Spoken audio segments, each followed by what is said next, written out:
Beautiful people, welcome in for yet another episode of the Homie Love Hour with me, your host, Joe Buck.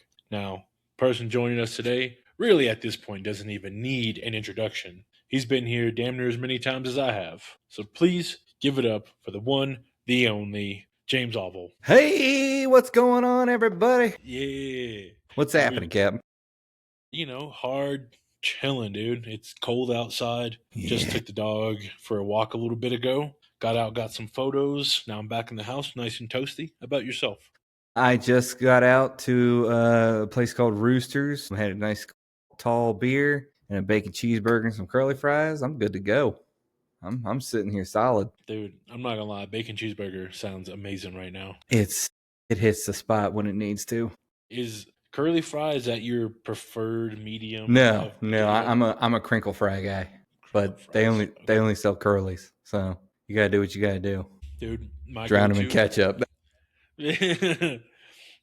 my go-to personally, potato wedge. Potato wedge. Now, why is that? I feel like, hang on.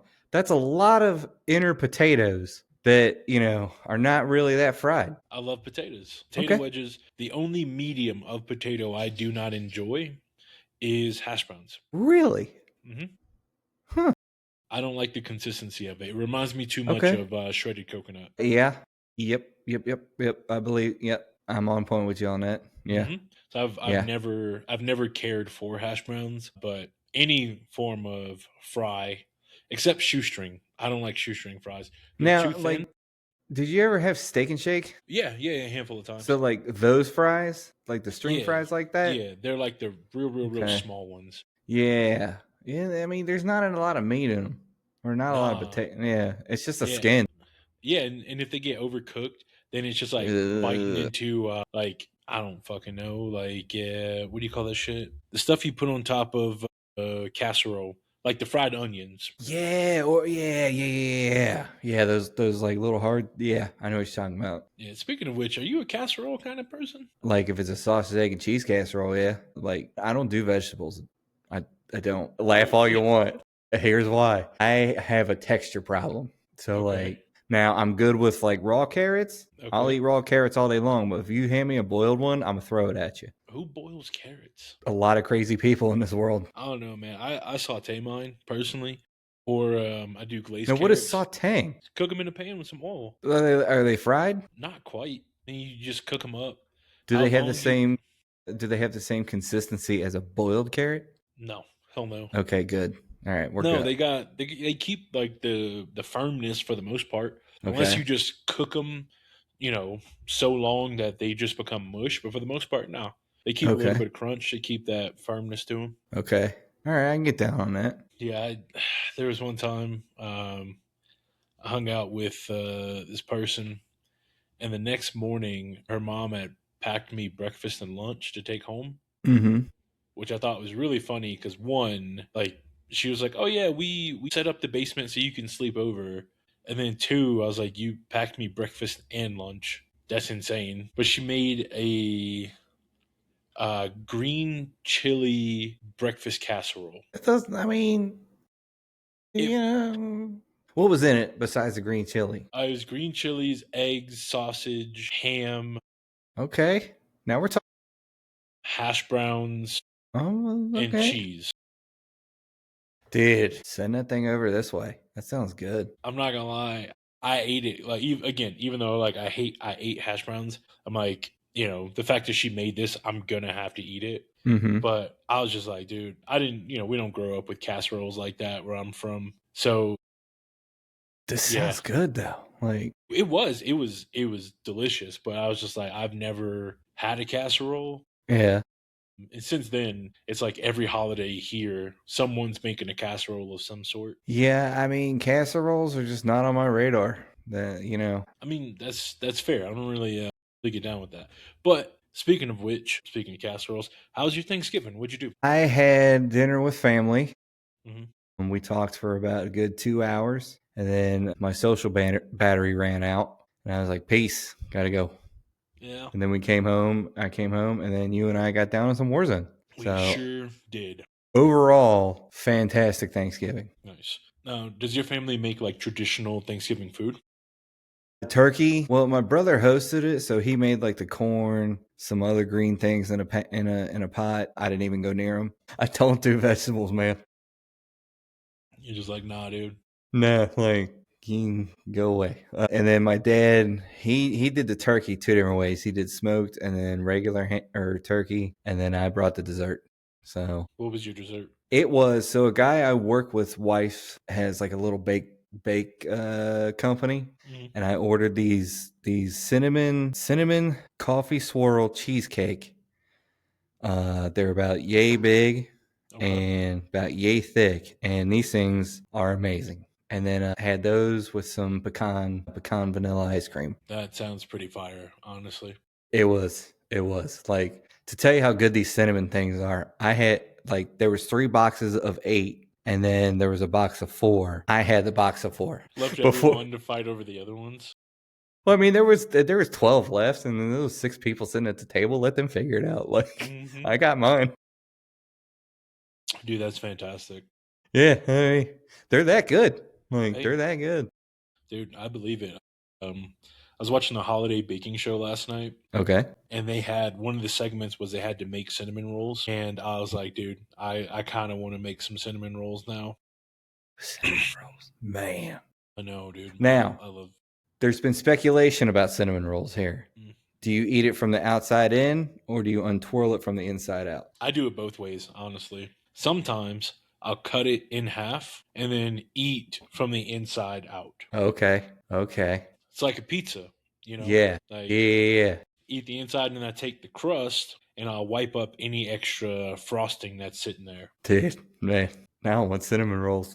Dude, same, honestly. But I've been trying to, be good with everything. Thanksgiving, I got a little off track, but which is okay. Yeah. Yeah. Thanksgiving is that one day a year where you're just like, I'm putting my fat pants on. We're doing this. I kept it pretty reasonable. Yeah. So like I did sauteed veggies. So I did Brussels sprouts, corn, onions, and carrots. You just had onions by itself? No. Like cooked them all together. Okay. In the sauteed veggies. Okay. Brussels sprouts, corn, carrots, and onions. Then I did stuffing. I didn't want to do a whole ham or a turkey because it was just me. Mm-hmm. So I did a New York strip steak. Usually I do cornbread, but I got the Cheddar Bay biscuits from Red Lobster. They were on sale. Man, those are good, aren't they? Yeah. And then I did mac and cheese and sweet potato mash. So now, what I heard out of that was New York rib steak, mac and cheese, and biscuits. You just heard all starch. That's what my plate. That's what the plate is. That's my Thanksgiving plate: meat, mac and cheese, biscuits, and pumpkin pie. Dude, yeah. I also had pumpkin pie for dessert. Game, dude. That's all I need. Yeah, but it came out like pretty solid. I still have like plenty of leftovers in there because I have that problem where I can't really cook for one meal. It's like either I'm cooking enough to have leftovers, or it's enough to feed like 3 or 4 people if they make their way over. But I had a friend over for pretty much like brunch. Did biscuits and gravy, did the gravy and everything from scratch, bought the biscuits because making biscuits at elevation sucks. Why is that? Because the air is so thin, you have to like compensate for some things. And so it's usually like when you're baking at this elevation, it's lower temperature for a longer time. And you usually have to add like more fat or more oil so it doesn't just like deflate and become like a puck. Really? That's interesting, actually. Yeah, it's the same thing with like cakes and all that. Because like if you don't know what you're doing up here, the cake will just like sink in the middle, and then you end up with, like, so lower temperature, longer time. Yeah, because it'll give like the oil or the fat more time to like cook down, and it'll rise up properly. Okay, all right. Yeah, that's interesting. Yeah, so like I've baked a few cakes and stuff at this elevation. And then I took a bread making class, which was super cool because there is, from what I remember, there is no adjustment for elevation with bread. You just do the recipe. Okay. Yeah, that was actually a lot of fun. I got to learn a lot. And shout out to my homie that went with me. We made 2 different kinds of bread, and then we had dinner, and then they served us wine, and then the bread that we made, we got to take home with us. and then we made like 2 loaves of each. So we Okay. got 1 loaf of each to take home with us, and then everything else got donated to the food bank. Oh, that's cool. Students and people who are, kind of not where they want to be financially can come get food. And Okay. it's not like a bunch of no name brand stuff. Like I don't know if you ever been to a food bank. When I was in college, I went to a few. Dude, just there's a joke Ali Sadiq talks about where Mm-hmm.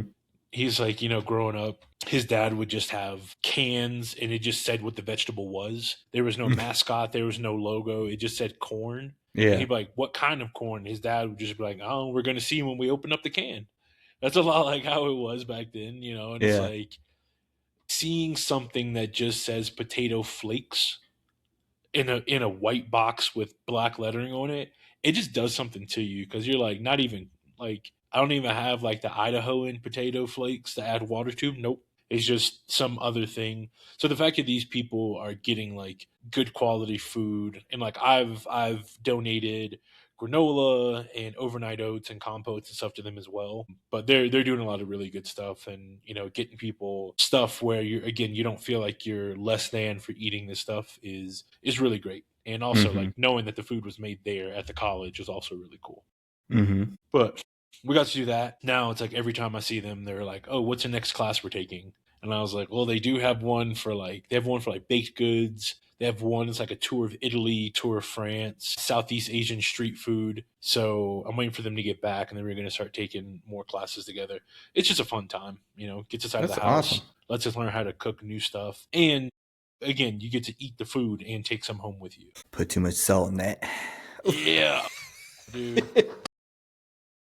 we were Ugh. making we were making focaccia bread, and I saw one of them. This person was just like going in with like olives and stuff, and I was like, I hate olives. Like, Yeah, no. yeah, and of course they didn't even take their own bread.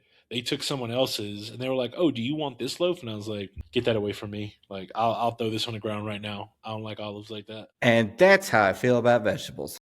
See, dude, like I love vegetables. Like I grew up, I would just eat corn. Like when I was a kid, I would take a can of corn and just heat it up, and I would just eat that by itself. I listen, I say so much crap about vegetables, but like I've tried it. Mm-hmm. I've tried corn. I've tried corn on the cob. I've tried broccoli. I've tried them all. The texture's bad and there's no taste in them. Dude, No taste. I don't know, man. You got to go to like a fancy restaurant and have them cook you up some veggies. Like No, I it's don't. nah.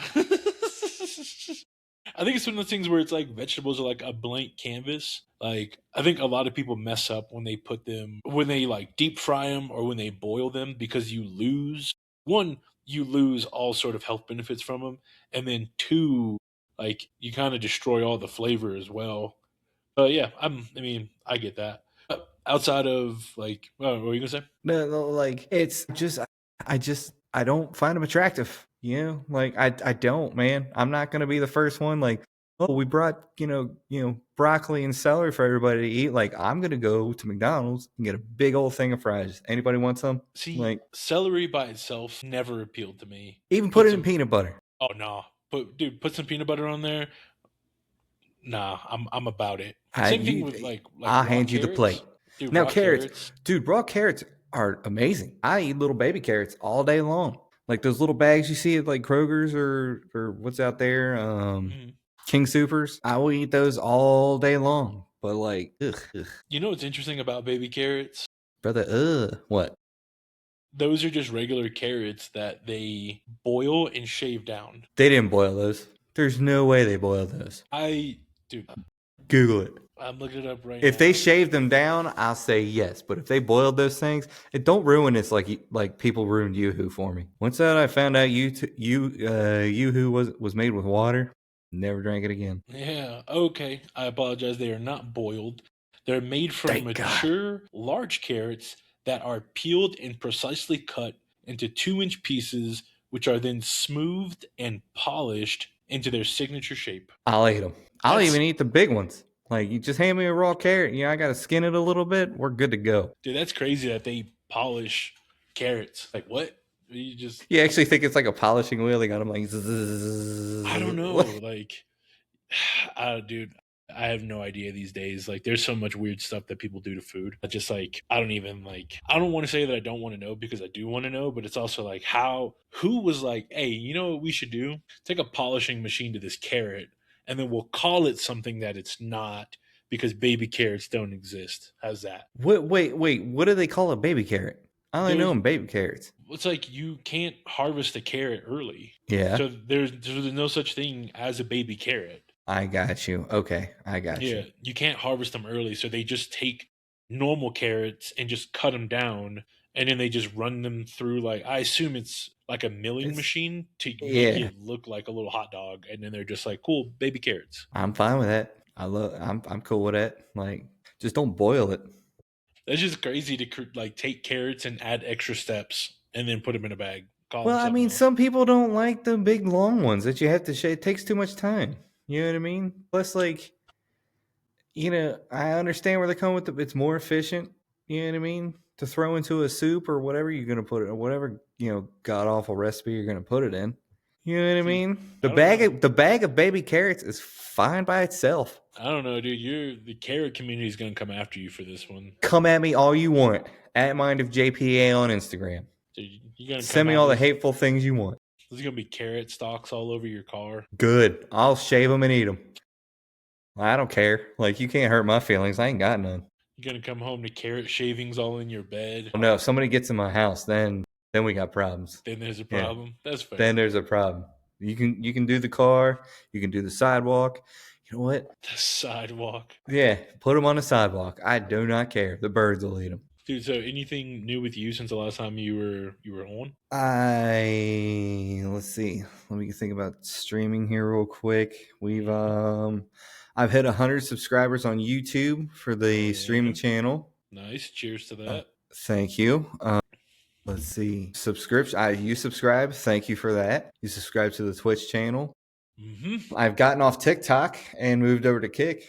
Okay.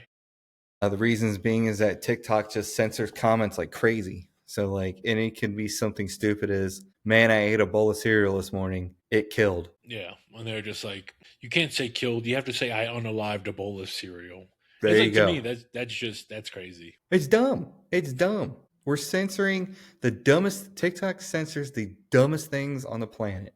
And there's chicks dancing half naked on that app. Where's the hair we're splitting? I don't know, man. I don't know. Like I said, I deleted my TikTok account and I don't know. I didn't delete it because like it's still a good way to get your clips out. And it's still a good way to, and all the okay. I played. Speaking of hateful comments, we'll bring one up. I played Arc Raiders, and the whole clip was that like we found this group in Arc Raiders, and one of the teammates was down, and his teammate was trying to get him up, and we're like, dude, sorry about that. And we just wiped them all, and the clip was in the caption. It was sorry, not sorry, dude.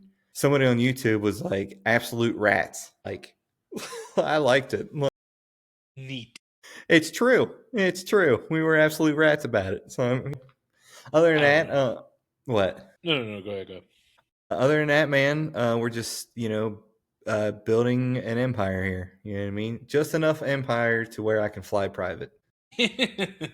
Hell yeah! So, dude, that's what it's all about, man. Yeah. What were you gonna say? No, it's like that's the downside of social media, especially like YouTube comments, TikTok, Instagram comments. Dude, like one of my buddies put up a clip from the last show that we did. Mm-hmm. And this guy, he had to be like in his 50s, maybe 60s, just like commented, had nothing to do with the joke, nothing to do with the punchline. And because like my buddy said Breck instead of Breckenridge, the guy was like, I stopped watching the second you said Breck. It's like neat. I don't know, like, yeah. And of course, like his profile is set to private, so of course you can't see anything that he posts. And my buddy was like, okay, man, like he said something back, and the guy was like, I stopped reading after okay, man. It's like, but you're taking the time to respond to this, and then someone else jumped in the comments and like commented something to the guy, and he was like, cool story, bro. It's like this 50 or 60 something year old man is commenting like a 12-year-old who just got Instagram for the first time. I was like, you know what? I kind of feel like talking some trash. So I responded and I was like, yeah, man, this is really going to get your wife and kids to come back. And he was like, no one knows who you are. You should delete your account. And I was like, well, you're watching like our clips on our page. So clearly you know who we are. And the fact that you found us without following us means that social media is recognizing what we're doing. And, you know, for whatever reason, you saw it. And he was just like, you're not even funny. And I was like, first off, I'm not the person in the clip. Second off, Go talk to James. yeah, I'm just like, okay. And then, you know, of course, like people are not as anonymous as they think they want to be. And, you know, I looked the guy up and found a lot of stuff, even though his account is set to private.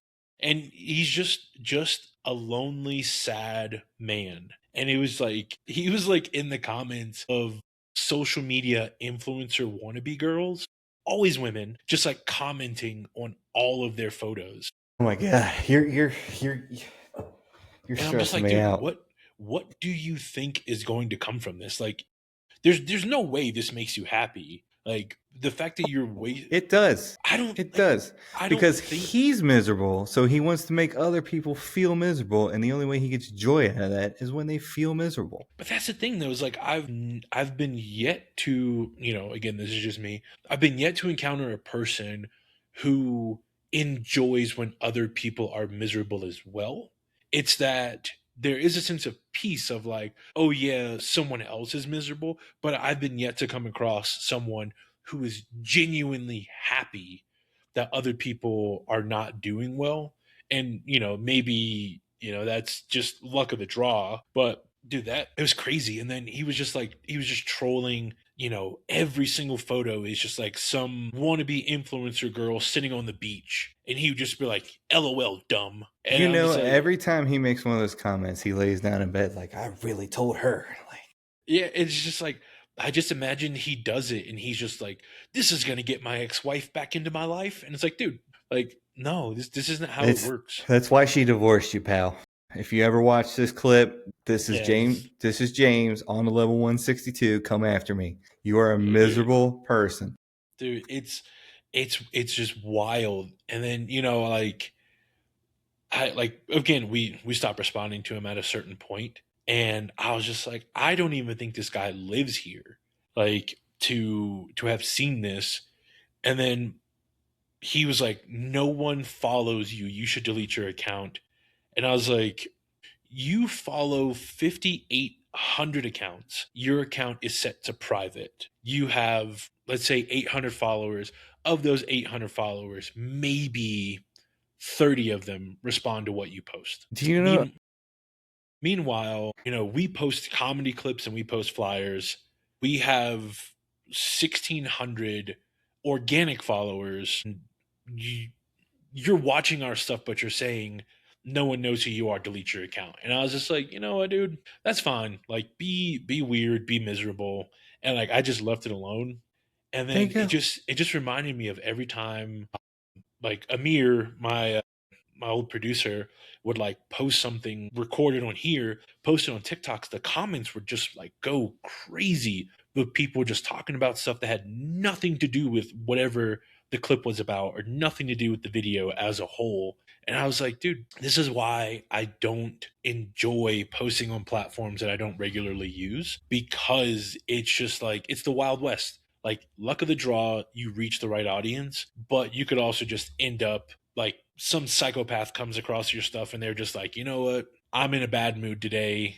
Like, I didn't get tipped out. I'm gonna fucking shit on this dude's profile. Hey, okay, so here's how I handle social media. I wake up, when I post my clips, I copy and paste when I need to. Like these next couple clips coming out with you are going to be new episode out now with Homie Love Hour. Mhm. And then put the hashtags in. It's all copy and paste, hit post. I don't even think about it until I get a little notification that says at so and so commented on it. I'll click on it. Oh, there's other comments on here too.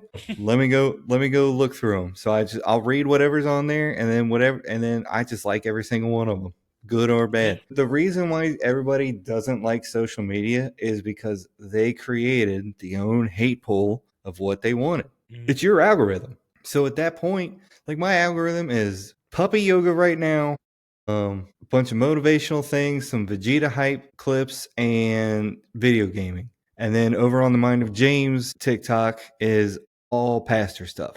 So I mean, it's you create if someone creates the whole out, all the hate stuff and all the miserable things, it's because they created it themselves. So what does that tell you about them? It's Yeah. like social media is one of those things. It's not a real place. That's Social media very is not a true. real place.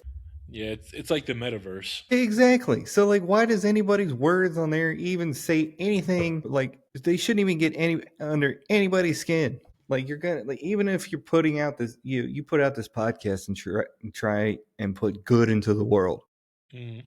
Every force has an equal and opposite force. So you're gonna meet it. You know what I mean? Mm-hmm. You're gonna meet it. So it's just now. Let's just like, if you start liking all the stuff, people are gonna see. Oh, he just likes comments.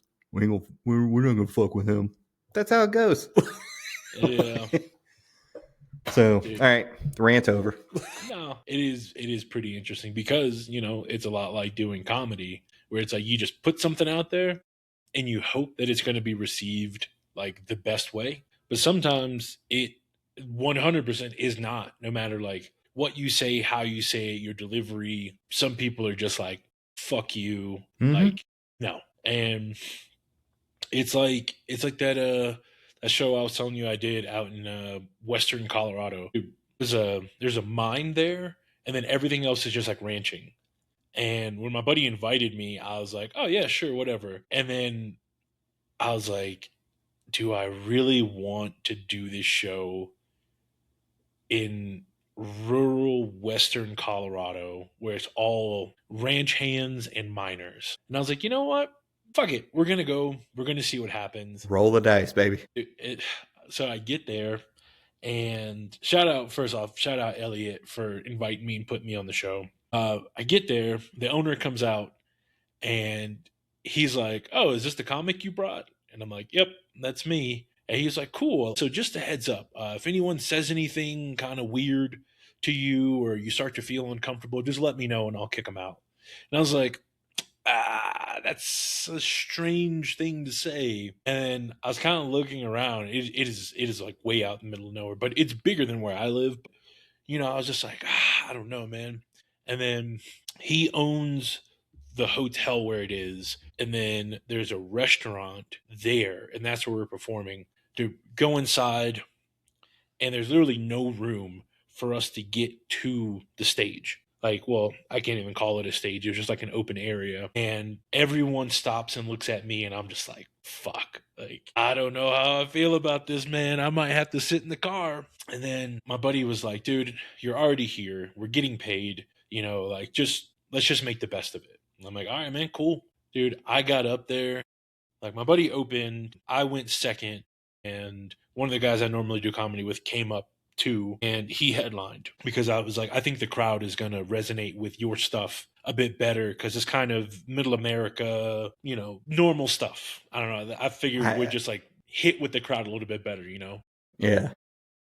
And dude, every single thing, every joke landed. And, this was not a big place at all. This room, it's a free show, but the owner said when the flyer got posted, he said the phone was ringing off the hook for 2 days straight for people trying to reserve tables for the show. And I was like, wow, like that's amazing. So I get up there, and it was like every single joke was hitting. And this room, again, maybe fit 30 or so people, maybe let's say 30, 40, but everyone was so packed in there, and the energy was so high. Dude, it honestly, it was one of the best sets I think I've ever had, simply because of the energy of the crowd. And the people were straight up, they were like, dude, we maybe get a cover band once a year. Like, we don't get anything like this. We're just stoked that you're here. Like, we loved your set. And it reminded me like why I do this. And it's like, I do shows here where I live, and sometimes we get 200 people, sometimes we get 20 people. So the fact that we went all the way out there, no one knew who we were, and we still were in like a packed out room where everyone was going crazy for the jokes. It was fantastic, and like it reminded me like why I do this and like why, you know, like sometimes you got to just put yourself out there and hope for the best. So Absolutely, yeah. yeah, and Yeah. then you know some of the people were talking to me about moving there, and I was like, hey, pump the brakes, y'all. Like I'm I'm not Hold on. yeah, I was I like don't I'm even not like cows. yeah, I mean, I was like I'm not built for a mine, dude. I'm okay, but it was ridiculous, man. And it just I came back to it. I rode that high for like shit. I'm still riding it now, and it's been like 2 weeks. As well you But should, dude. Like, yeah, as well you should. yeah. That's Have you awesome, dude. been? Congratulations. I appreciate that. Are you still doing open mics, or are you waiting for next show? So the last two she canceled. Hmm. So I'm just waiting for the next one. But like I'm writing in here. So Yeah, dude. it's up there. So I reached out to some comics about that server that I started, Yeah.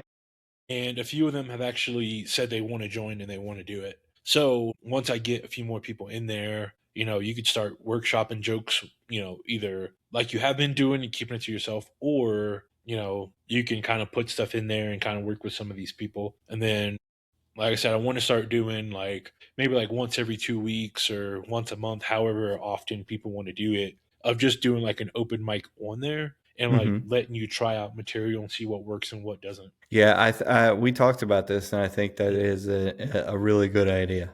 Like to Yeah. actually say it out loud to like bunch of people. Yeah. You know what I mean? And yeah, honestly, it came from my buddy Pat. Shout out Pat Truer. He's the homie. During COVID, he was doing Zoom comedy shows for different companies. Mm-hmm. And it turned into like this whole big thing. And he had all these, you know, pretty big comics on there. And he was Mm-hmm. doing it for like, you know, some pretty decent sized companies. And everything was done over Zoom. He would do a few minutes, warm up the crowd, you know, introduce the comic, let them do however long they wanted, and then the company would pay. The employees could attend for free, and then he would send out a PayPal or Venmo if people wanted to tip additionally. Oh, that's cool. Yeah, so I'm like, I think it would be sick to do something like that and to like, but just have it so like people could try out new stuff and like workshop jokes and all that. That'd be cool, dude. Yeah, I'm definitely in on that. I am definitely in on that. So when you get that up and running, dude, let me know. Yeah. So I was responding to one of the guys I'm doing a show with tonight. Business first, brother. Business first. But yeah, dude, it's just been like, you know, trying to ride that momentum and do as much as possible. Mm-hmm. Semester is almost done. I think I've got like 2 weeks left. Mm-hmm. I submitted all my finals, so now I'm just waiting for my grades to actually be submitted. Yeah. And then, you know, we did that show for the Child Advocacy Center that I'm on the board of directors of. Mm-hmm. So I got to blend two things that I'm super passionate about is Mm-hmm. comedy and helping kids. Mm-hmm. And big thanks to Liz from Breck Distillery, you know, every other board of director or every other member of the board of directors for Treetop Child Advocacy Center who came out and supported and helped and, you know, everything like that, dude. It was amazing. You know, like we had so much stuff. I didn't realize how much stuff was going on in the county at the same time, but we still got almost 50 people in this room. People donated money who didn't even come to the event, and we were able to raise just over $1,400 to go to the Child Advocacy Center. Mm-hmm. So since then, I've gotten probably like 3 or 4 different nonprofits reach out to me about wanting to partner with them for benefit shows. So I'm super pumped about that and like being able to work with more people. And the foundation has started. Dude, that's honestly it's what I hope for. And like doing Yeah. comedy is truthfully, like I think I told you, it's something that I never thought I would do. You know,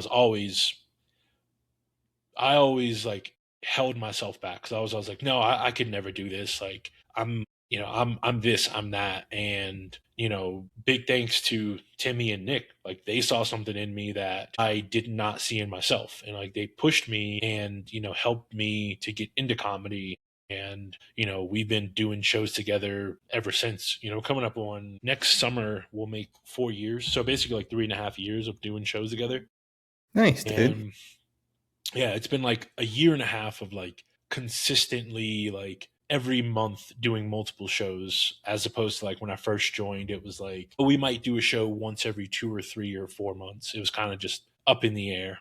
So it's being able to like work with these dudes and grow this thing has been fantastic. And Nice, dude. hopefully, I want the same for you if that's what you choose to do, is like, to work on this stuff and like grow it and like just do what you love and be able to help people in the process and make some money, hopefully. Mm-hmm. It's that's the goal. Well, that's my goal. Like build it, and wherever it goes, man, it might just go. It might just stop here. It might just stop at growing here. But like the more time and consistency I put into it, the more reward and value I'm gonna see out of it. I mean, did if you would have asked me 2 years ago, would I ever have a server full of like 150 something people and make friends like you, Rick, Allie, Kegs, and Jit, and sit here and laugh and cry over Warzone?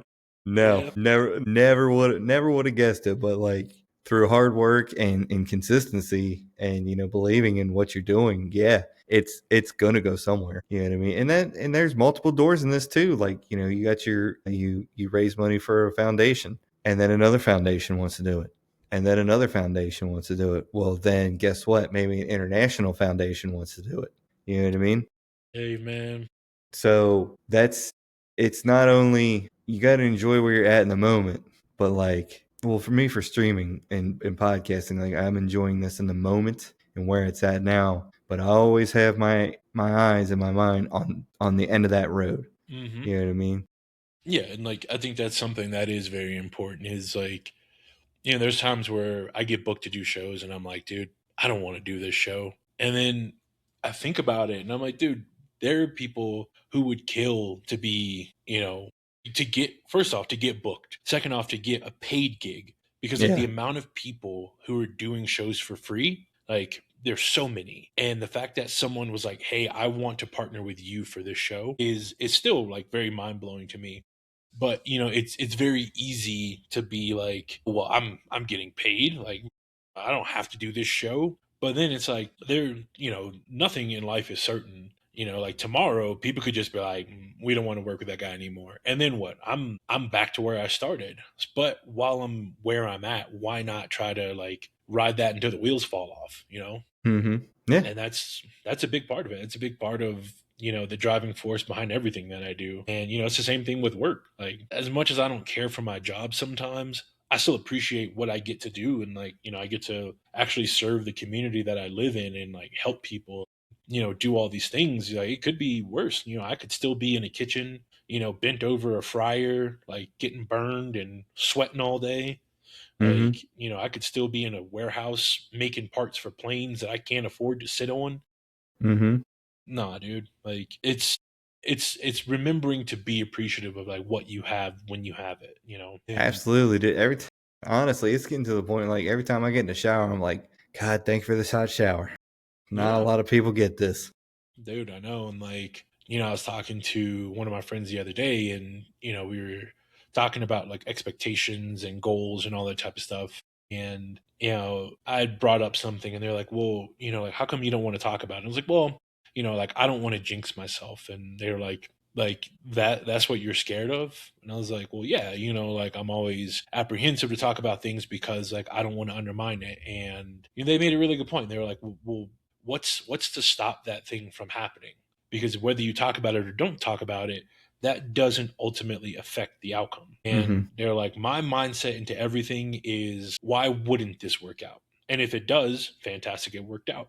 And if it doesn't, then it wasn't meant for me. And I was like, damn, that's a really, really good point. And, sometimes I think like we get in our own heads about so many things. And this is why I'm appreciative of like being able to talk to people like you, or talk to the guys I do comedy with, or talk to any of my friends, is because like having someone to like pull you back into reality is so important. And, remembering that through like the good times, the bad times, and like all that stuff it's a lifesaver when you think that you're drowning. You know what I mean? Mm-hmm. Dude, my mom asked me what I was thankful for this year at dinner, and the only answer that I had was I'm thankful for the good times and the bad times. Because like these good times, I feel like I'm in a good time right now. Like, I got a nice roof over my head, podcasting, streaming, have a job. And it's like, I remember back in the bad times where it was like, I'm working to get out of. And I'm very appreciative that I have that drive and that will to get, because not a lot of people will just be like, I'm done. I am so done. But you go a little further. You go a little further. You go just a little bit further, and then go just a little bit further more, and you will see what is on the bad side or on the bad time. It's called the good time. And like today, I consider stream work. When I'm streaming, I am working. When I'm podcasting, I am working. When I'm cutting clips, I am working. So, and who said this to me? Or it was on a podcast I listened to. Like every time you clock in like this, as Joey Diaz, he says every time you clock in to whether doing a comedy set, he's more talking about comedy, but like every time you clock in, you will get that money back somewhere. And I was like, okay. So it gives you just a drive to just like, I want to see where this goes. I want to see where this goes. Yeah, and I want to fly private, Joe. I've never flown private. I fly first class, but like imagine the Homie Love Hour, going on an international tour, and you're flying private. You know what I mean? I don't even got to be going international. Let me fly from there. You go. Fly from here to California. Even that. Don't you want to see that? All right, go ahead. Oh yeah, no. I was gonna say, speaking of which, I am working on having some guests from California both on the show and coming out to do comedy with me, hopefully in the next few months. Which that would be awesome. I'm also pretty stoked about, and I'm honestly, if I can get it to work out, I'll be unbelievably elated. If that would work out, that would be awesome. That would be really awesome. And that your name is going to travel back to California. Maybe. I mean, hopefully that's always the goal, and it goes both ways. Yeah. You know what I mean? Yeah, that's very true. I got an opportunity to open for someone from LA like 2 years ago. And I was like, I've never opened for a bigger comic before. I didn't know anything about them, but immediately I was like, you're from LA. I know what you've been associated with. Do I have what it takes to open for you? It's always a stepping stone. So your first round might not be good. Your second round might be a little better, and your third round spotless. You know what I mean? Like, give it a shot. Yeah, I'll tell you, they gave me some feedback, and it was a great learning experience. Being able to learn from someone who's been doing it for so long is it's invaluable. And it could be just something I kind of heard in passing, but someone said either every opportunity, either you're winning or you're learning. That's absolutely true. Yeah, and if you come away from a situation learning absolutely nothing, then you failed yourself. You have to take the time to think about what's going on around you, how you can process it, how you can use it to make yourself better. And that's something before I was very scared to do, because I'm like, I don't know this new style. I don't know, this new crowd. I don't know any of this stuff. So it's like I was very okay with never leaving here to do comedy, or going back to school, or expanding the food company, or really any of that stuff, or even really talking to people. But I've been very fortunate to be able to do it, and I've had my learning experiences, and I've fallen flat on my face more times than I'd like to admit, but we're still making it happen. And that's the most important part. You're still making it happen, dude. You're still making it happen. A lot of people in our situations would have quit after the first technical failure. You know what I mean? I tell you that my first stream I did in Colorado, my audio wasn't working, and I didn't touch it for 4 months. But I was like, something's pulling me back here, dude. This streaming thing, something's pulling me back here. And then when I got back to Ohio, I was like, I don't know if I want to keep doing it. But then I saw a Kevin Hart reel on Instagram. You finish what you start. So no matter how many times we're going to fall at this, we're going to keep doing it. So. Yeah, and I think it is very important to remember, and these are all very, very good points, and all very important things to carry, with us, throughout the day, throughout the year, throughout our lives. Is what are you taking away from the situation? What do you want to learn? Like, are you only doing this for the recognition, or are you doing this to better yourself? Mm-hmm. And that's something we all have to be cognizant of at all times. Mm-hmm. Very. Yeah, it's like, one of the organizations that I'm involved with, I get to be a host for, and we do like a annual event, and I asked some of the higher up members. I was like, hey, how many people applied to be a speaker here last year? Mm-hmm. How many people do you think? You can throw out a number. 462. 1,600. Whoa. And you got it? No, I'm one of the hosts. Oh, okay. So we started with 16. I think it was like 1,626 applicants, Mm-hmm. and they whittled that down from 1,626 to 10. And Damn. I asked them, I was like, what are the first steps in this process? Like, what is that you do with like the first round? And they're like, well, we weed out the people who are here to say something important or what they feel is important, and the people who just want to hear their own voice. Mm-hmm. And they were like, that removes a bulk of the applicants. Mm-hmm. And I was just like, man, it's very profound to think about, because you're like, are you doing this for the right reasons? Like, it's a lot like dating. I tell you what, like I knew one person that wanted to open up a church, and he was like, think of all the money we could make. And right there I knew, I was like, you are doing that for the wrong reason, dude. Mm-hmm. You are doing it for the wrong reason. Yeah, and So that's a pretty crazy sentence to say. To be like, yeah, think of all the money we're gonna make, and it's like, wait, churches make good money. dude, yeah, Churches believe me, churches make good money. I see where Yeah. he was going with it, but like you never, you do things like I don't do this streaming and podcasting for the money. I do it for the game. Yeah, You know what I mean? Like I'm not sitting here. I haven't made a dime off this podcast. So I mean, mm-hmm. and here we are.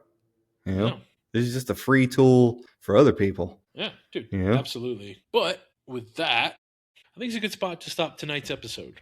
Okay. One, I've got a Okay. show in a little bit, and two, I feel like we've said a lot in just under an hour, like 56 minutes, 57 minutes by the time we're done with all this, which I think is like a good spot. And, Our conversations usually come like small but packed with a punch. yeah, and like we spent part of it talking about Thanksgiving food and all that jazz. But again, this episode has been really great for not only perspective but also like remembering why we do the things that we do. Like, are we doing things just for the sake of going through the motions, or are we doing something with a means to an end? And if so, are we enabling ourselves with the best tools possible to make that thing happen? It's very easy to doubt yourself or to start to think that because you're not getting the instant results that you're failing. But again, the important thing is, to learn, to better yourself along the way. And every opportunity is a chance to learn something and hopefully apply it to yourself or your podcast or your life in one form or facet or another. So these are all things very important to remember. And with that being said, James, what do you have coming up and where can the people find you? I am streaming on Twitch and Kick and YouTube, which is on the level 162. I do that about 5 to 6 days a week. It usually starting at 4:30 EST Monday through Friday. Saturdays is just hit the notification bell. You'll see me pop up. The podcast comes out every Sunday, like 8:30 EST. That is at Mind of JPA over on YouTube and Mind of James on Spotify. If you just go to the Instagram, which is at Mind of JPA, you will find all the clickable links to click on. Yeah, fantastic. As for me, like always, Instagram, High Altitude Comedy, and bad_newsbuck. Also, the Homie Love Hour. All clips will go up on the Homie Love Hour. Full episode will go up. It's usually every other Monday, 8 a.m. MST. Outside of that, for comedy tonight, by the time this comes out, won't matter. But December 13th, we will be at Last Chance Pizza over in Summit Cove. After that, December 20th, I will be at the Barrel Room in Lakewood, Colorado. And after that, we'll see where 2026 takes us. Hoping for bigger and better things for every show, new crowds, more opportunities to travel, and just keep spreading this comedy best way I can. But until then, remember, there's 3 things I can leave you with. Be good to yourself, be good to the world around you. Remember, above all else, we love you, homie. We'll see you next time. See ya.